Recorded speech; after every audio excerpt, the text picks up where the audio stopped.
My man, Let's go, brother. How you feeling? I'm good. Everything all Man, right? man, as good as it's gonna get. Uh, uh, what they call that domestic issues within that. Okay, yeah, but we know about those. so just trying to mediate a situation. But I guess we got a situation to mediate ourselves. These Lions, man, they frustrating me, bro. I'm Oh really, man, really, I'm really frustrated with these wins and these. They're not even good wins. They just not good wins.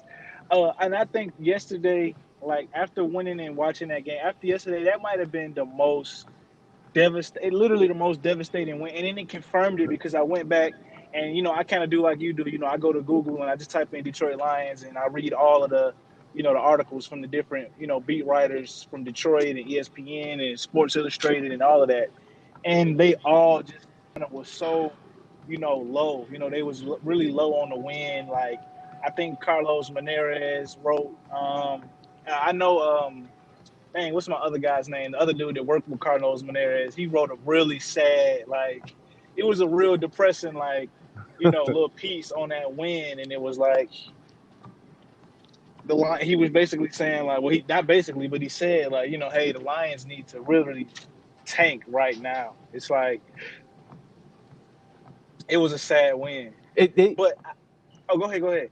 it's like what the real winner of that game was the Redskins because it was just like you came out and even though you lost, but y'all like they flexed on us for a while. Like Oh yeah, it was like we flexed on them in the beginning of the game. They flexed us on the end. They kind of showed like we're really the better team. But matter of fact, we're dropping to 2-7. We're gonna have a better draft pick next year, and we already better than y'all. So when in the year or two, that Washington team is gonna be we'll be way back in the playoffs. right, Oh yeah, while we'll still be scratching the surface on trying to get to hopefully even 6-10 with that team that's going to come about. that that win that they got yesterday was should have been what the Kansas City Chiefs game did for us last year. Right. That game last year should have gave us like, okay, we didn't win it, but it should have gave us the confidence like, hey, listen, we can if we held toe to toe with these dudes, we made a couple more better plays, held up a little bit, ended the bargain. We can go toe to toe with anybody. But instead, I remember I think we ended up losing after that game, me too, but did. Kansas City, I mean, I'm sorry, Washington football team right now is walking away from that game. Alex Smith is walking away from that game like, yeah, I still got this. I Right. can still carve a defense up if needed. I can still get better in this game when needed. I think the defense walked away from that game because, if Chase Young, I don't know if it was Chase Young that made the last penalty, Yeah, but if it Chase was. Young don't make that last penalty, they don't get that 15-yard, they Right. don't get that. They don't win that game. And So the what really trips me out is the game. Obviously, the Lions were up 24-3, right? right, So you're looking at it like, okay, and Washington defense is real, so it's kind of like, yeah, okay, yeah, y'all. But then Matthew Stafford's clicking. He has the three yep. touchdowns. It's like, and then all of a sudden everything stops. Stopped. Yep. Because it's like we've said before. I have yet. I mean, I can't. I honestly can't. I can't tell you a game dating back even years ago where I've seen Stafford play a full 4 quarters, like where he's been good through a full 4 quarters. I can't tell you the last time or if I've ever seen that from him. But what I will say is, I think that they unlocked DeAndre Swift, and that's going to open up so many. If they could have did that from the beginning of the season, that would have opened up so many possibilities from that offense. Because I think you might have even said it before. You can use DeAndre Swift like Alvin Kamara. Mm-hmm. He's that Mm-hmm. type of back. He's that type of back where you can literally give him the football, one down 1 through 3. You can pass it to him out of the backfield. You can even line him up as a slot receiver. A couple times if you want to. And he can run it, and he can run it on the inside, and he can run it on the outside.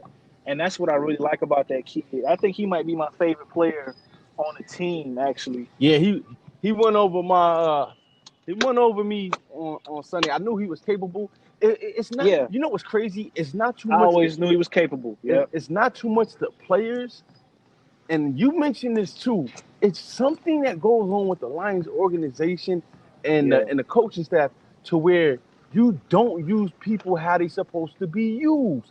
Yeah. Like for instance, Swift, another guy, Marvin Hall, like Yeah. like Yeah. he had that big like if you was using him the way like if you used him on Sunday the way like how you supposed to all season, Supposed to use him. Yeah. like he could have opened a lot more things up A for lot more us. things. That's what I'm saying. You should have gotten rid. I mean, at the end of the day, and I'm not saying because Marvin Jones is still playing pretty good, but at the end of the day, I mean, I know they didn't have the training camp and everything like that, but you have to have speed in this defense, and I think speed from him yesterday really opened up a lot of things for Marvin Jones because. Right. I mean, you got to have a guy like that with that speed. I mean, I probably would have used. I mean, I don't know if he can. I don't. I would have played him. I mean, I would. I don't know if maybe I could have not brought back Danny Amendola, but I would have used Marvin. I got to have Marvin Hall out there on that field because I need the speed. Have to have I him out need. there. I need to have him with the speed. I mean, no, Kenny Galladay is not a super fast, speedy guy, but like I look at Kenny Galladay, he's your Swiss Army knife. He can pretty much do everything. He's not slow. He's not super fast. He don't create a lot of separation, but he gonna come down with the ball regardless. And I like Hall because he gives you that speedy option. I mean, in Swift too. Him, And I was thinking about something else because just like you said, we don't use the players how we should be using them. I have to kind of go back and look at some of Bob Quinn draft picks and say, wow, that might have really been a good pick if maybe we would have, used them the way we were supposed to. And I think it might be a couple picks out there that we could have probably used better, but we just like we haven't used T.J. Hockenson the right way, because he's not we're using him mostly as a blocking guy, and that's not what he is. I mean, he can block, but you don't take a guy at 8 to block. right, right.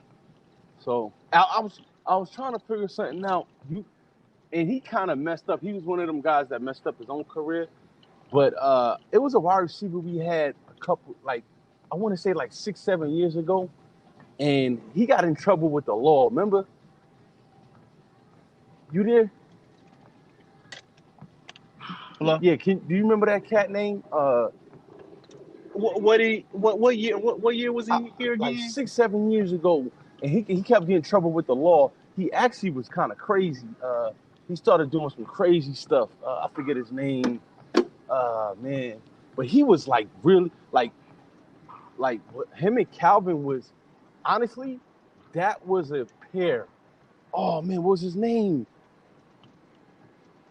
I'll find out after the show and I'll text it to you. Yeah, because I know it's a lot of. I mean, I know it's a lot. I can't narrow it down to one. I know it's a lot of players that ended up getting in trouble with the law. Yeah, but this guy he was doing like some. I think they actually found him to be like crazy, like certified crazy, and I found out. But if he wasn't, I think he was actually one of the best receivers that Matthew Stafford, and it was only there for a year and a half, 2 years. But he was wreaking havoc. And he was catching a deep ball. He was tough, and I think that was one of the best receivers. That was one of the best outside of Calvin Johnson. I think that was like the next best target I think he had. And I'm even saying over Nate Burleson and Kenny Galladay and Golden Tate. He was that good. Yeah, I mean, you know what? Not regardless, but a lot of people don't think so. But I don't know why a lot of people think that Calvin Johnson was the only good receiver that Stafford had. Stafford has had some good receivers, man. I don't know if people remember. I mean, but that's when I try to figure out, how long have you been a fan? Have you been watching the whole time? Because for like 2 years, Stafford had he had one of the Fuller brothers. I know it wasn't Cal. Yeah, it wasn't Cal Fuller, but he had one of the Fuller. One of them was a DB. He played for the Bears, and we had the one brother that was a wide receiver. Tall guy. He was tall. I think he was around. And he's super fast. Yep. He was super fast. He was a good. He was a good receiver. He was reliable. No, he wasn't like a first option type of guy, but he was fast. He was reliable. He had good hands, and I just don't know why we let a lot of those dudes. Why did we let a lot of those I dudes don't know, go? like Detroit. I'm starting to think it comes from like the forwards. Like they be like, nah, we paid these guys, give these guys the ball. Like, and Give them guys a it seems ball, like the right? guys that don't get paid, they're like, nah, they ain't don't deserve the ball. Kind of like, and I can see the forwards doing that, saying that like, yo, if we paying these guys, yo, give these Give guys, them the give them the ball, ball. Like these other guys, when they get paid, then they can get the right? ball. But that's not how it works. Like you, I feel like they should do that with T.J. Hawkinson. Then make them give that kid the but he ain't ball. getting paid yet. He's still on that rookie deal. Yeah, he still on the rookie, and he can. I mean, I mean, I know they don't get paid as much as they used to, but he's still getting a good penny. Even for being on a rookie deal and being drafted in the top 10. But you're right, he ain't getting an outlandish contract like some of the other guys in the league. Right. And he is considered the future, but we shall see. Bro, I don't even know.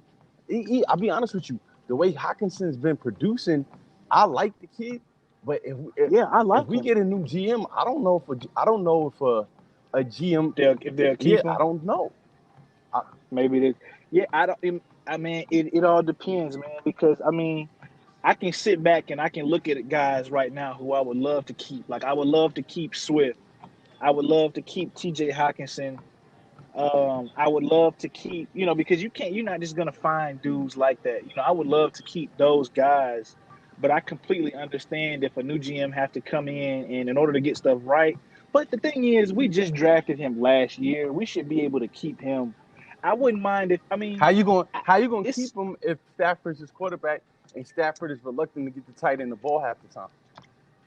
that Because too, that too, because you're going to start running into these problems. And you know what's crazy? You're going to run into the same problem with Jeff Okudah when his rookie contract is up. Because if he doesn't start performing like a number 3 pick, you're going to have his corner, I forget who his agent is. I think it's Rock Nation. I think he signed with Rock Nation.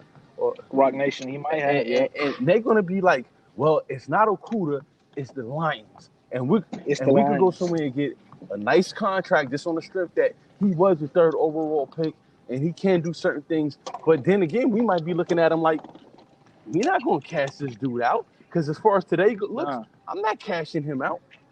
But Yeah, because and then you starting to see them, you starting to see them try to use him in different ways too. He didn't play any zone corner in college.